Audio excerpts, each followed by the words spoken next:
गौसे आजम बने बेसरो सामा मददे क़िबले दी मददे काबे ईमा मददे आमीन। बगिरदाबे बला उफ्ताद कश्ती मदद कुन मदद कुन या मुईन अद्दीन चिश्ती कादरी यमुना रहे या गौसे आजम भी जन्म दमज़ शेख अहमद रज़ा खां कुतुब आलम भी जन्म बलगल उला बिकमालिही कशफत दुजा बिजमालिही हसनत जमीउ खिसालिही सल्लु अलैहि व आलिही।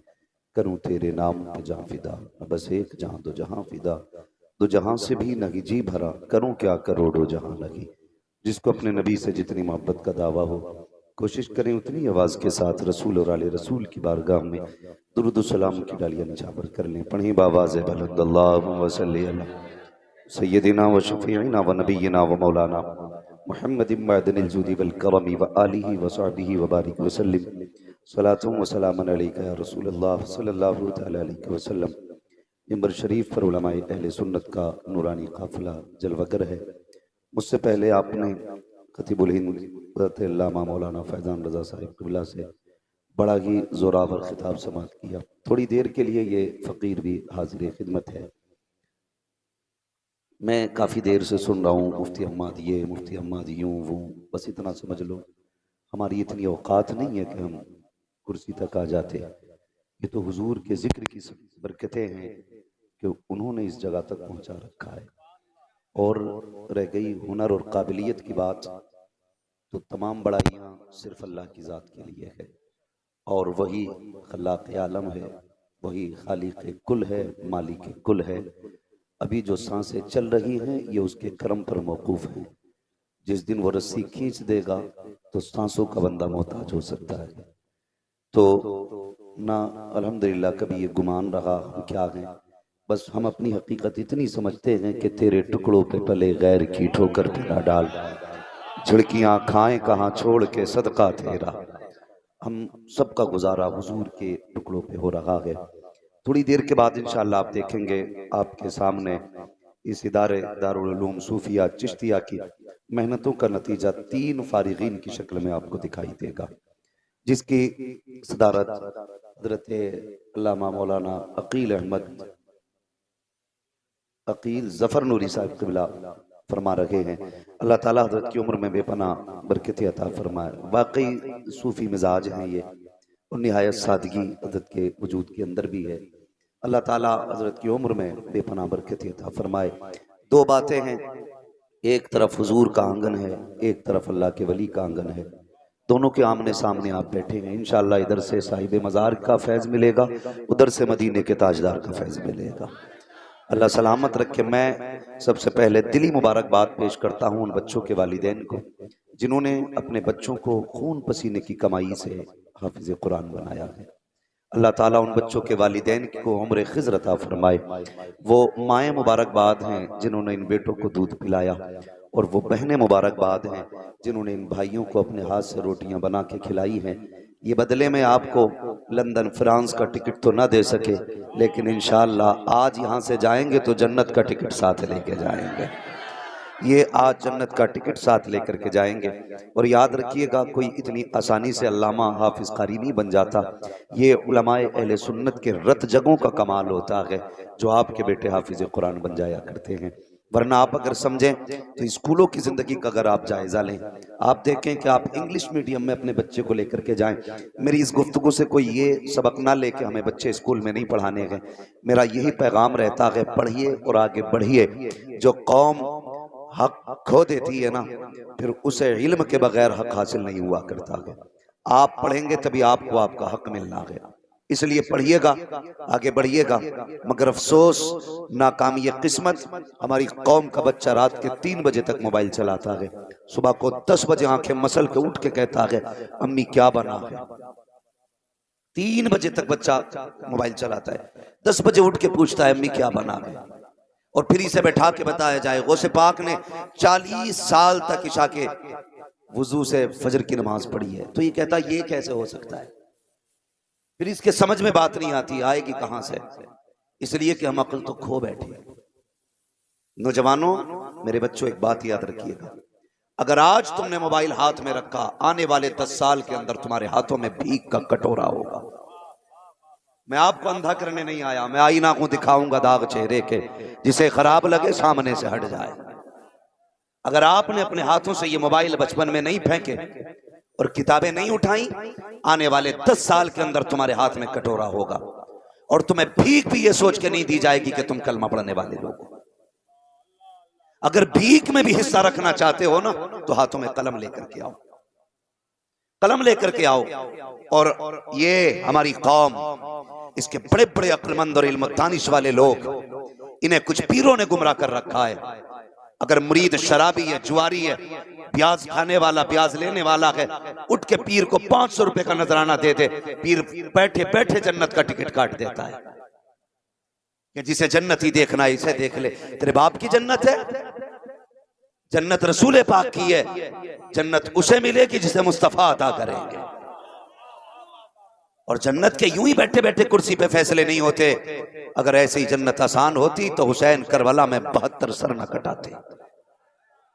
अगर है तो कोई सबूत ला के दो। हुसैन 72 सर न कटाते करबला में, 71 लाशें न उठाते, बिलाल कोयलों पे न लेटते, जुनैरा की आंखें न निकाली जाती, सुमैया को बीच से चीरा ना जाता, खुदा की कसम मुस्तफा की शहजादी के पर्ची ना लगती।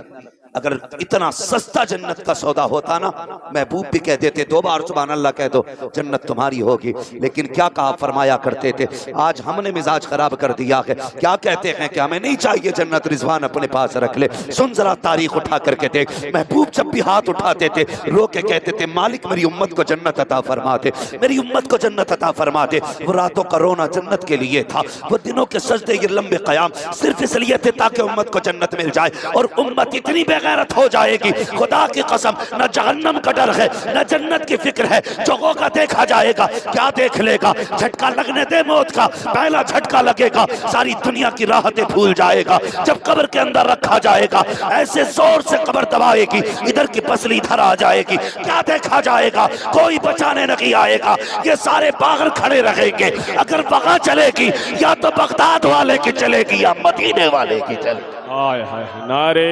तकबीर, नारे रिसालत, फैजाने गौसे आजम हजरत अल्लामा मुफ्ती हम्माद साहिब क़िबला, नारे तकबीर, नारे रिसाल। आज ले उनकी पनाज मदद मांग उनसे, कल न मानेंगे कयामत में अगर मान गया। हो किधर, जा किधर रहे हम, किस रविश पे चल रहे हैं हम लोग? हमें डर नहीं है? डरा करो। मुझे देख कर जहन्नम को भी आ गया पसीना। ये मिसरे पड़े जा रहे हैं। पूछ इन उलमा से जिनके बाल सफेद हो गए दरसगाह में बैठे बैठे, ये तुझे बताएंगे खुदा की कसम उम्मत पुल से गुजरेगी ना तो महबूब सजदा करेंगे, कहेंगे रब्बे सल्लिम उम्मती, रब्बे सल्लिम उम्मती। मेरे इमाम ने इसी की अक्कासी की, फरमाते हैं रजा पुल से अब वजद करते गुजरिए कि है रब्बे सल्लिम सदाए मोहम्मद। अगर सस्ता सफर होता ना, आसान होता, महबूब कभी दुआ ना, कभी दुआ नहीं करते। हमें तो बस एक ऐसा बंदा चाहिए जो एक रात में जन्नत बांट जाए। मुश्किल होता है। ये जमात देख रहे हैं ना आप, ये जमात, इस जमात को आप देखिए, ये भी कोट पैंट पहन सकते थे, ये तुमसे कीमती कैप लगा सकते थे। अगर सोने की इजाजत होती, सबसे मोटी चैन इनके गले में होती सोने की। एक बात और कही जाती है, 5000 में बच्चा क्या कर लेगा? मैंने कहा सुबह के वक्त में उठ, अल्लाह तेरे 5000 में 50 की बरकत अता फरमा देगा। ये भी तो एक मसला है ना। तावीज इतना बहुत से लिया आएगा, एक गले में लगा पड़ा, एक दुकान पे लगा पड़ा, एक गले में पड़ा, एक बाजू में बंधा, जो कुछ बचा वो चारपाई के पाए के नीचे दबे पड़े। कह रहा बरकत नहीं हो रही, होगी कहां से? महबूब ने क्या कहा था? मेरे नबी ने कहा था, या अल्लाह मेरी उम्मत के सुबह के वक्त में बरकत अता फरमा देना। सच बताना, सच बताना, इसमें कितने लोग ऐसे होंगे जिन्होंने 6 महीने से कुरान खोल के नहीं देखा होगा? कड़वी सच्चाई है। कितने घर ऐसे होंगे जिन पे रखे रखे कुरान के जुज़दान पे धूल चढ़ गई होगी, कोई झाड़ने वाला नहीं होगा। जाओ अपने घरों में जाके पूछो माँ से, बता एलसीडी पे कपड़ा कितनी बार मारा गया, बता फ्रिज कितनी बार साफ किया गया। वो कहेगी रोज 3 बार कपड़ा लगता है। तुम्हें फ्रिज की सफाई याद रही, कुरान पे लगी हुई गर्द दिखाई नहीं दी? कम से कम इतना तो कर लो यार कि क़यामत में तो बात की बात है, कब्र में मुस्तफा राजी हो जाए। कर तो लो कम से कम इतना। हमारे दिल नहीं। इस जमात के लिए कपड़े तब बनते हैं जब अम्मा मरती है। या अब्बा की बरसी होती है तब हाफिज को कपड़े बनाए जाते हैं। कभी बेटे के वलीमे पे कपड़े बनाए कुरान वालों को? सोचो जरा। कहते एक तरफ हुजूर की गुलामी का दावा, अभी मैं नारे लगवाऊं, उछल के नारे लगाओगे। मुझे नहीं चाहिए तुम्हारा कोई नारा। मेरी तकरीर तबे यार को बेचैन करती है। सबब क्या है? वही कहता हूं जो दिल पर गुजरती है। ये बात दिल पे लिख के लेकर के जाओ। कल से अगर तुमने कुरान वाले की इज्जत कर ली, मैं समझूंगा मेरे आना भी कामयाब, इनका बुलाना भी कामयाब हो गया। इज्जत किया करो कुरान वालों की। क्या इज्जत करते हम लोग? मुझे बताया जाए। कोई इज्जत नहीं। बेटे का वलीमा होता, कुर्सियां लग जाती हैं, वीआईपी कुर्सियां, वीआईपी कुर्सियां। इस पे कौन बैठेगा? यहाँ वो बैठेगा जिसका 18,000 का कोट पैंट होगा। इस पे वो बैठेगा जिसके 10,000 का चश्मा लगा होगा, जिसके पैरों में 12,000 के जूते होंगे। तूने बहुत अच्छा मयार निकाला है, एक आला मयार की शख्सियत का।